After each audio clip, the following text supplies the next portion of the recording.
ئێمە لێرە دەکەسین خەریکی ئیشی یاری مناڵان و ئیشی هەموو ئیشی باخ و کە بە ئاسنگەری ڕەبتی بێ ئەنسی ئەەکەین زیاتر بۆ ئەوە ئیش مناڵانەکە ئەەکەین وڵاهینەکە دێرن لێرە خەریکین سەعاتی حوتی بەیانی تینە سەر ئیش تا چوار ئیشەکەین کە ئیشەکە بە جوانی و بەهێنگە دروستە ئیشەکە تۆزێ سەخت و قڕی هەیە بەس لە ئاخرەوە کە ئیشەکە جوان دەرەچێت و خزمەتێکە بە وڵات بەم وڵاتەوە کە لە بتوانین هەموو ئیشەکان لە کوردستان بەجێبینین بۆمان زۆر بینێک هیلاکی و خەسەری لە بەهانمان دەرئەچێ.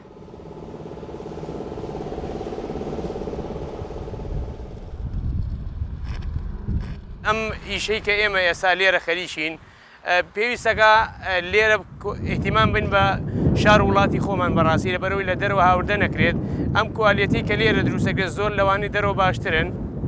و ئێمە لەبەر خاتی مناڵە چاوگەشەکان بەڕاستی هەموو خزمەت گوزاریش خۆمانمان خستۆتە بەردەم پرۆژە و ئیشەکە بەڕاستی لەبەر خاتی ئەو مناڵانەی کە ئینتیزار و چاوەڕوانی ئەکەن لە یاریکی ناوازە و ڕێک و پێک بەڕاستی دروستیانەکەین ئێمە.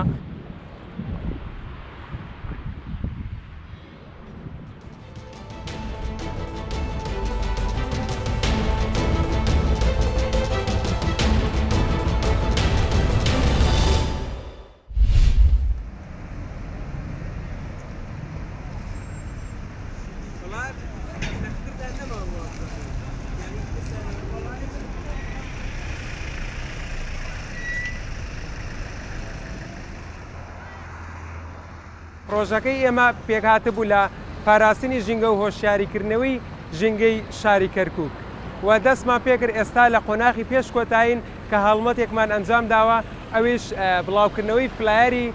هۆشیاریە و هەروەها پاکردنەوەی شۆستەکانی ناو شار و چاندنی 250 نەمام بۆ شاری کەرکووک لە دەروازەی شاری کەرکووک.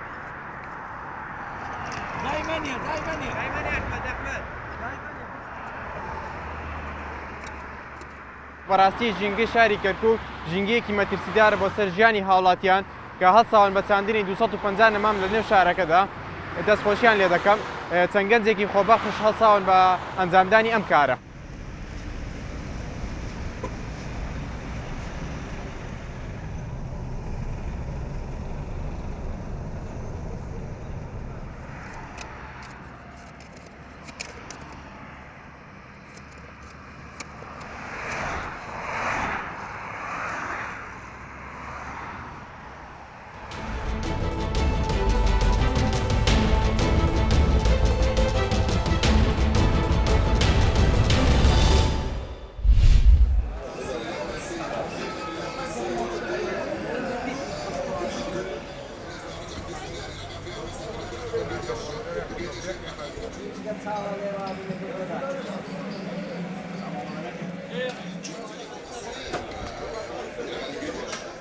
سپاسیا حکومتت کەین هاوکاریە ماکردبەهی بە ڕەمەزانی مەڤەکری لێرە بخۆ مەتەلەن گەسی دۆتنین و چاسە پەڵاو قەستێکی بەردەڕەشی و دووکێ و شێخۆن و قەستڵمەکە لێرە لەفەکی خوت و چۆیەکی بەد خوتن و ئەتا بەرەبەرێ تقریبان سپێدێ و